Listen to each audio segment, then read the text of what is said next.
119편 9절로 16절까지의 말씀 한 절씩 교독하도록 하겠습니다. 여러분 다 찾으신 줄 알아 제가 먼저 9절 말씀 봅니다. 청년이 무엇으로 그의 행실을 깨끗하게 하리이까? 주의 말씀만 지킬 따름이니이다.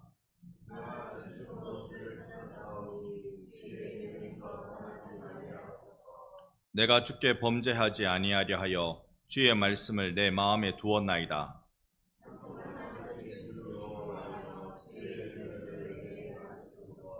주의 입의 모든 규례들을 나의 입술로 선포하였으며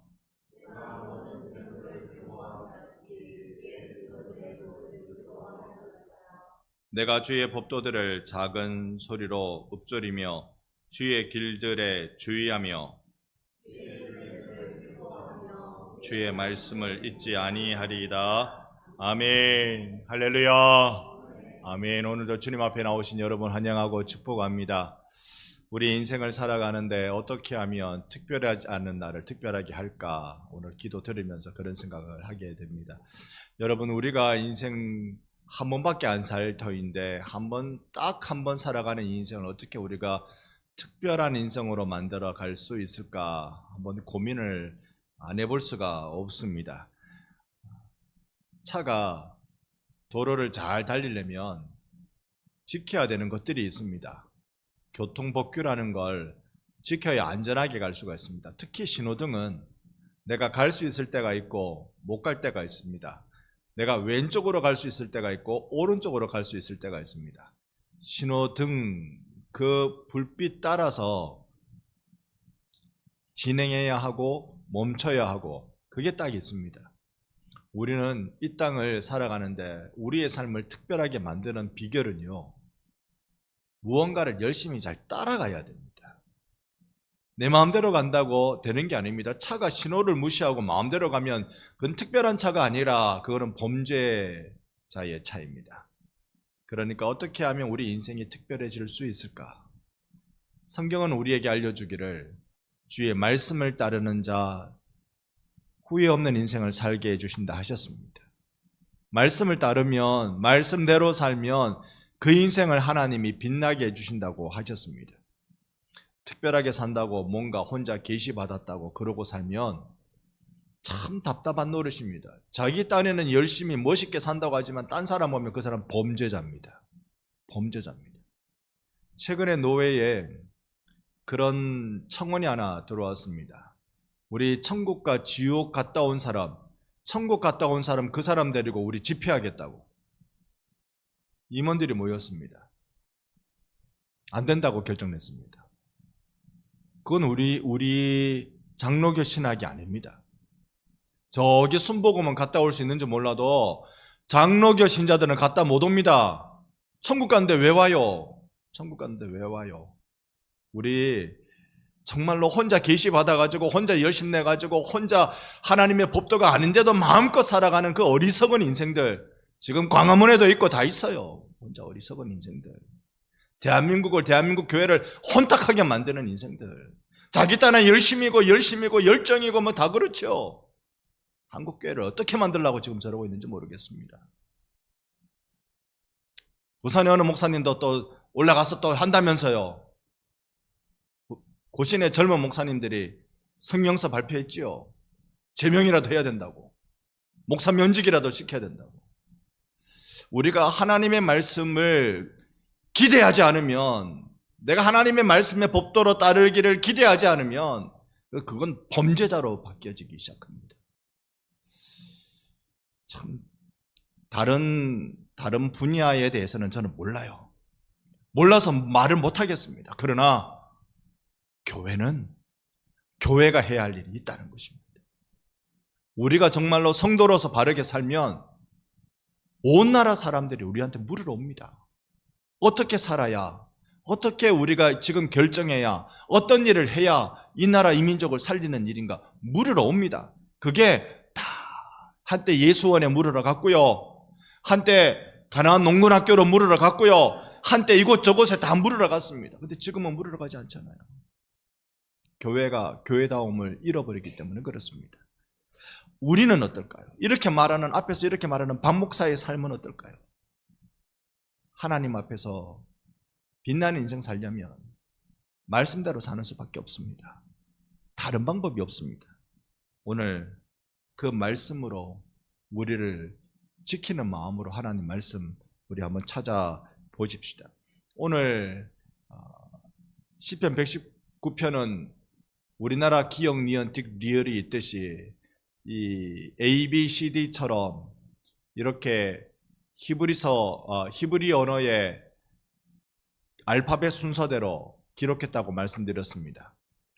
전체 8구절을 한 연으로 삼아서요, 처음에는 기역으로 시작되는 걸로 시작하고, 이제 오늘은 6절, 8절부터 16절까지니까 이건 제2연이 됩니다. 여기에는 우리로 치면 니은으로 시작되는 그 알파벳 모습, 모양 그대로 8구절이 우리에게 주어집니다.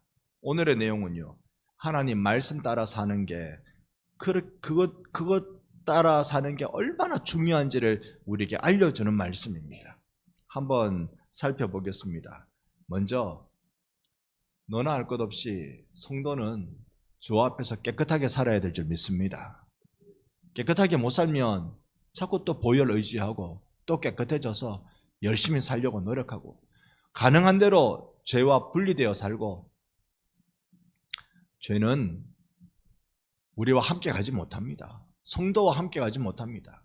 그래서 히브리서의 기자는 성도들의 삶을 보고 너희들이 아직 멀었다.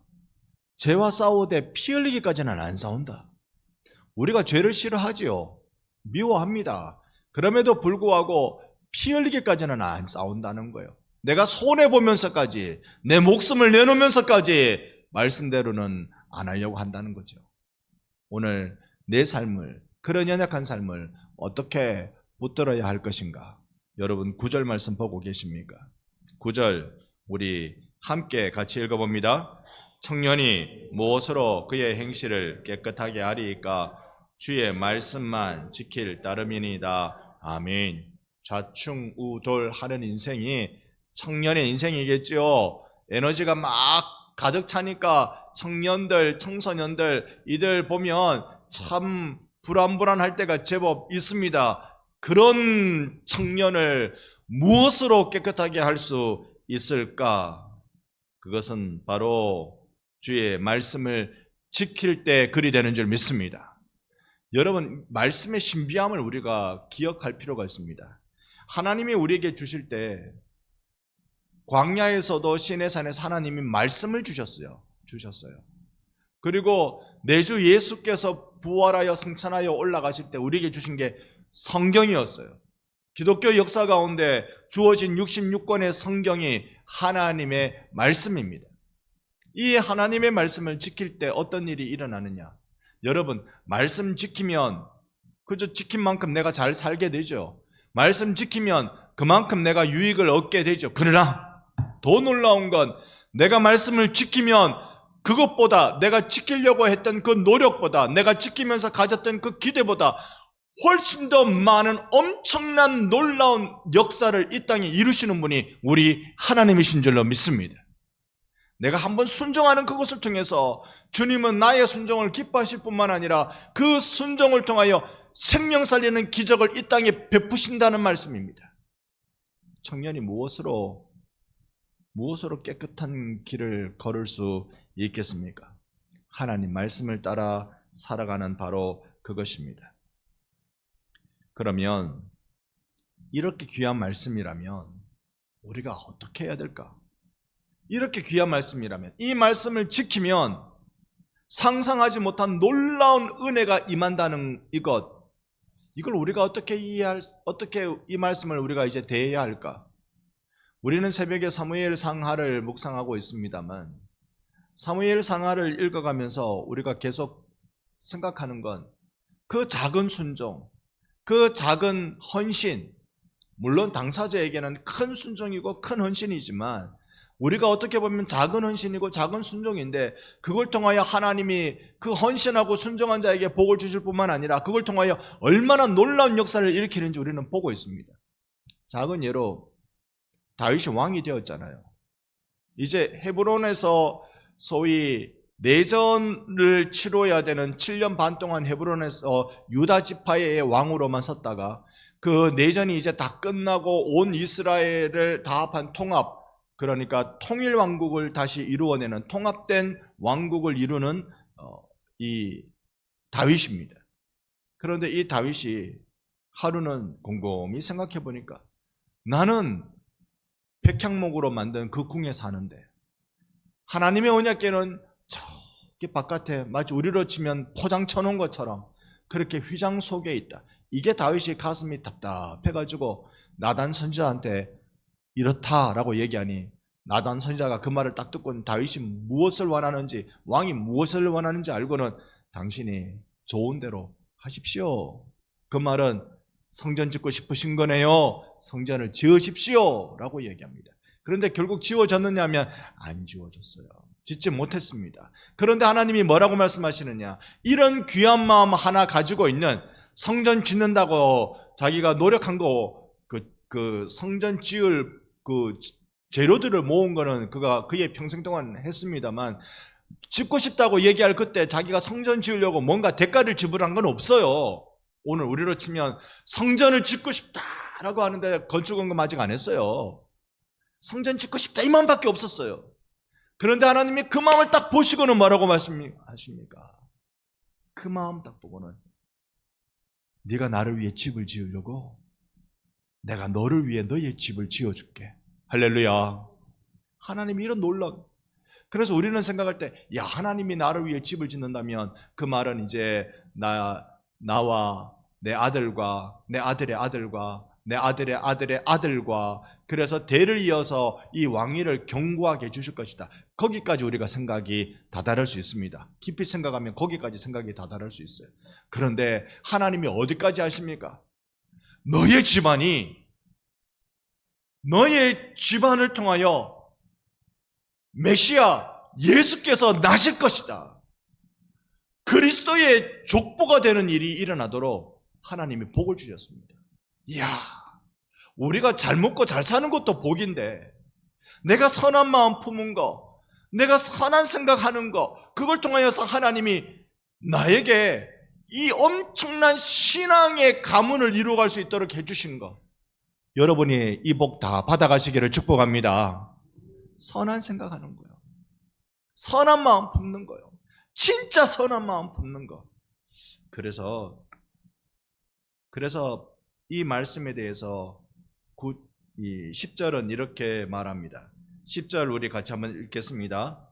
내가 전심으로 주를 찾사오니 주의 계명에서 떠나지 말게 하소서. 아멘. 여기 이제 우리에게 필요한 건 말씀을 전심으로 찾는 겁니다. 전심으로 찾는 겁니다. 다른 데 생명이 있지 않습니다. 다른 데 문제를 해결할 수 있는 방법이 있는 게 아닙니다. 다른 누군가에게 부탁하면 되는 게 아닙니다. 진짜 방법은, 문제 해결의 열쇠는 말씀이고 말씀 대신 예수 그리스도께만 있는 줄로 믿습니다. 이게 우리 신앙이잖아요. 그러니 우리 다시 전심으로 말씀만 찾겠습니다. 우리가 말씀으로 찾겠습니다. 돌아갑시다.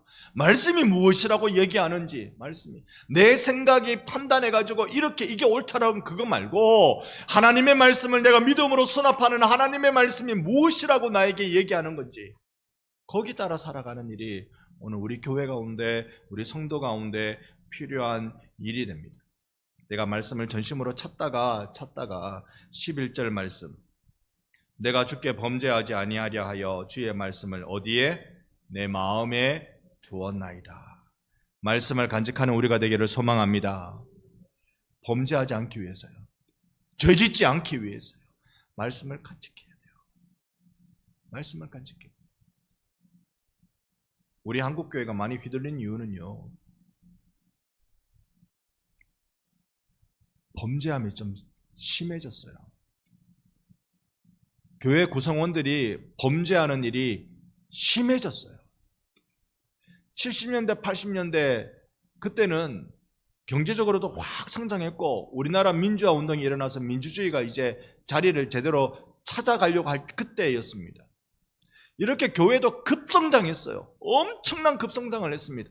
하루에 3,000명 교회가 세워질 정도라고 했으니 어마어마한 급성장을 했습니다. 그러다 보니까 급성장을 하다 보니까 진리의 말씀을 마음에 담아야 되는데 세상과 함께 성장이 중요하다.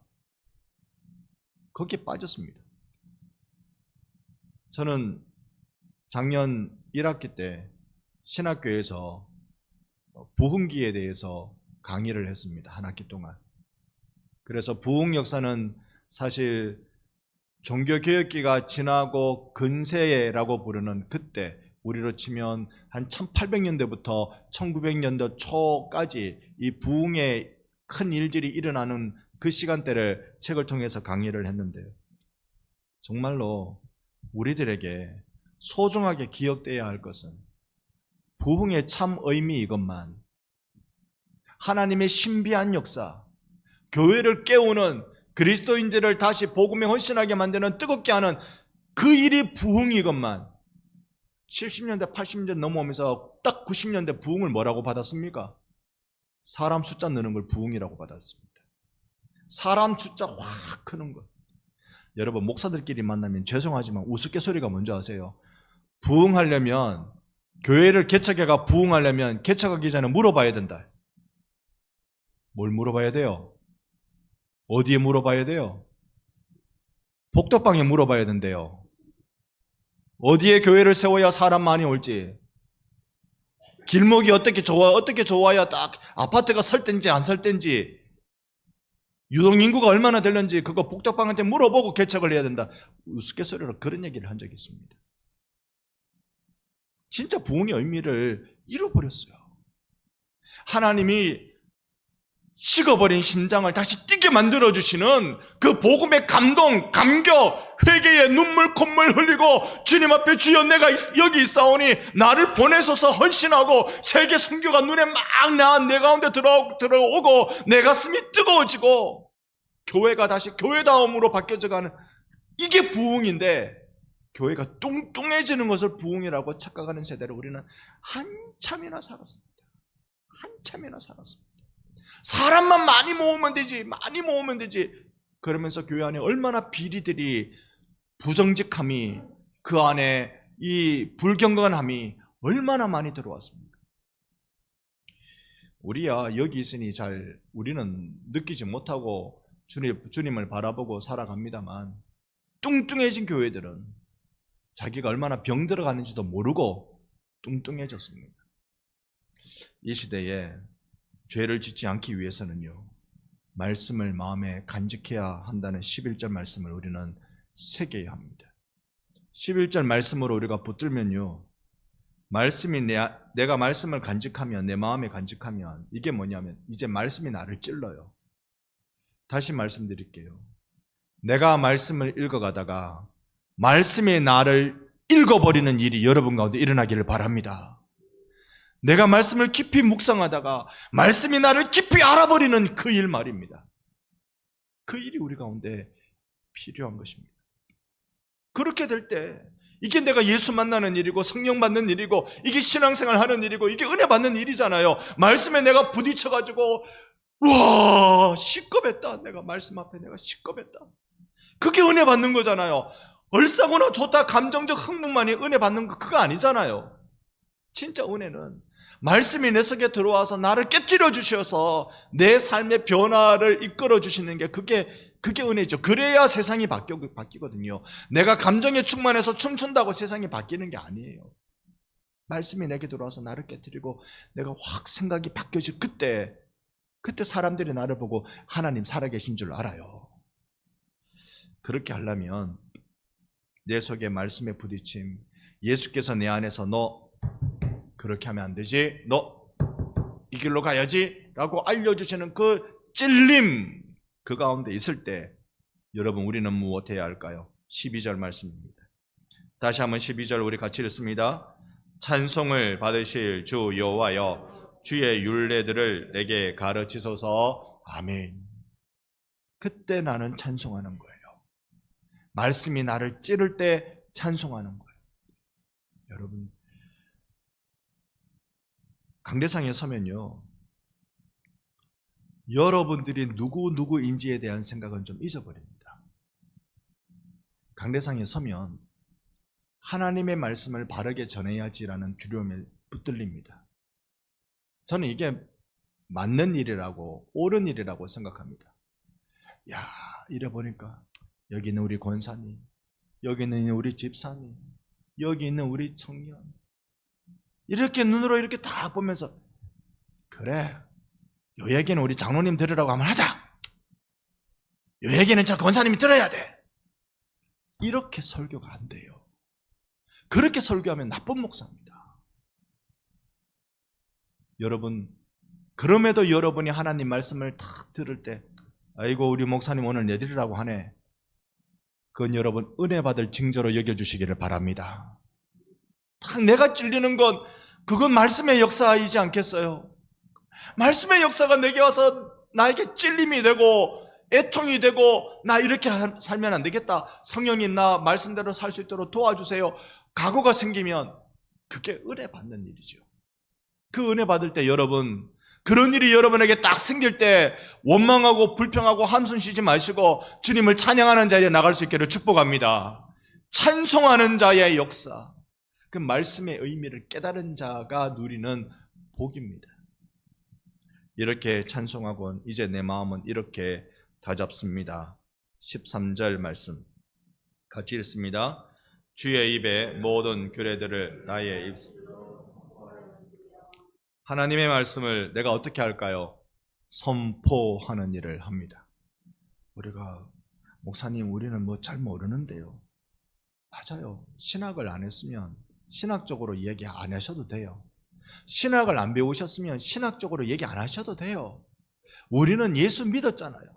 그러니까 우리가 할 수 있는 이야기는 예수가 진짜 나의 생명이더라, 내가 믿어보니까 예수가 진짜 나의 생명이더라, 어여 옆집에 아줌마 나랑 같이 예수 믿고 생명하고 같이 한번 얻어보자, 내가 믿어보니 진짜 생명이더라.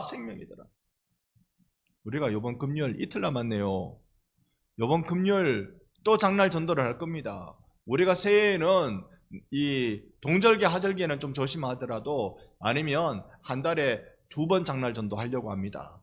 그래서 토요일이 장날 되는 날하고 금요일이 장날 되는 날 장날 전도 하려고 합니다. 장날 전도할 때 우리가 뭘 얘기할 수 있겠어요? 어떤 분은 붙잡고 이렇게 전도 내용을 잘 설명하시는 분도 있어요. 그런 은사가 있는 분들은 전도지 펴놔놓고 설명해 주시면 돼요. 나는 그런 거 못하는데요. 딴 거 있습니까?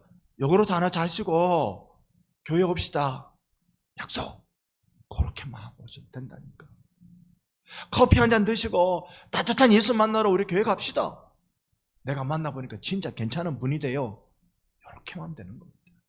여러분이 말씀을 선포하는 분 되시기를 축복합니다. 예수가 생명이다, 이거 선포하는 분 되시기를 바랍니다. 그러니 이번 금요일 많이 나오시기를 바랍니다. 금요일 해보기는 처음이라서 조금 2군만 3군만 하고 있습니다만 나오셔서 우리 그 일을 하십시다. 그렇게 말씀을 선포하는 자, 14절 말씀 똑같이 읽겠습니다. 내가 모든 재물을 즐거워함 같이 주의 증거들의 도를 즐거워하였나이다. 아멘. 참 이 말씀은 참 와닿습니다. 왜 와닿습니까? 여러분 14절 말씀 자세히 보니까요, 내가 모든 재물을 즐거워함 같이, 지금 이 시인이 정직합니까? 안 정직합니까? 여러분 주머니에 돈이 들어오면 즐거워요, 안 즐거워요? 안 즐거운 분들은 저한테 다 주고 가세요. 안 즐거운 분들은 돈 때문에 내 머리 아파 죽겠다 그러면 제가 대신 머리 아파 드릴 테니까 그냥 주고 가세요. 여러분 재물이 나한테 들어오면 즐겁지요. 와, 애들 설날에 세배하고 용돈 받는 것도 즐거운데 재물이 들어오면 얼마나 즐겁겠어요. 그런데 14절에 보니까 그것처럼 주의 증거들의 도를 즐거워하나이다.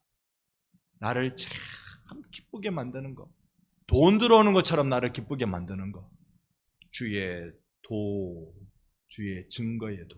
그러니까 이 말씀을 선포하면서 내 안에 뭐가 생긴다고요? 말씀을 내가 먹고 말씀을 내가 전하는 걸 통해서 내 안에 즐거움이 생기는 겁니다.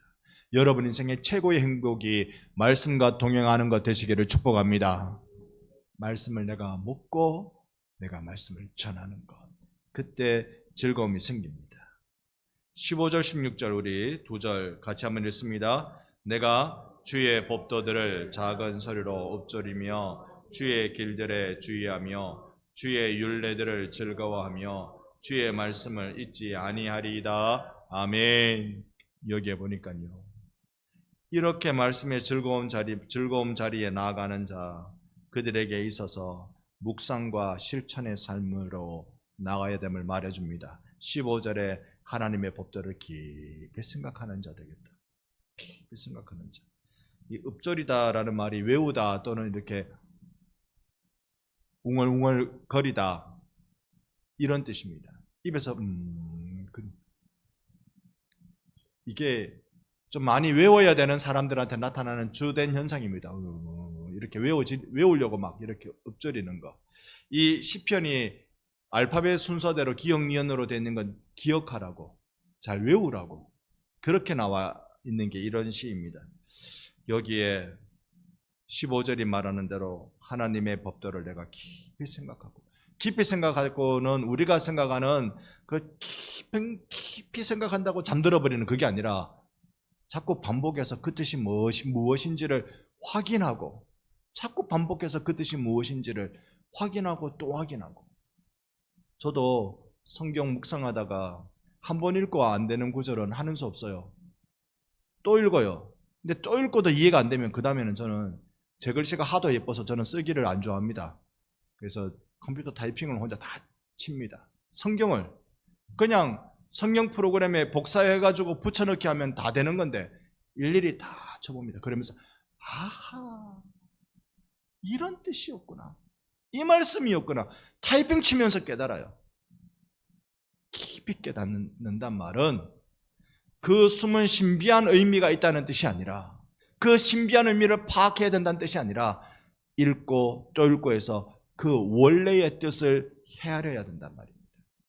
그리고는 16절을 본 것 그대로 그 말씀을 기뻐하며 잊지 않겠다라는 말씀입니다. 여러분, 하나님의 말씀이 나를 지킵니다.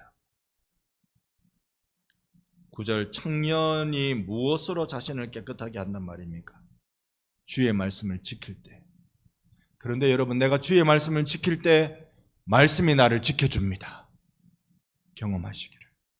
말씀이 얼마나 생명력 충만한, 얼마나 강력한 이 시대를 살려내는 하나님의 능력인지를 말씀 대신 예수 붙잡고 예수께서 하신 말씀 붙잡아 여러분 하늘나라의 신비를 땅으로 쏟아내는 축복의 통로가 되시기를 예수님 이름으로 축복합니다. 아멘.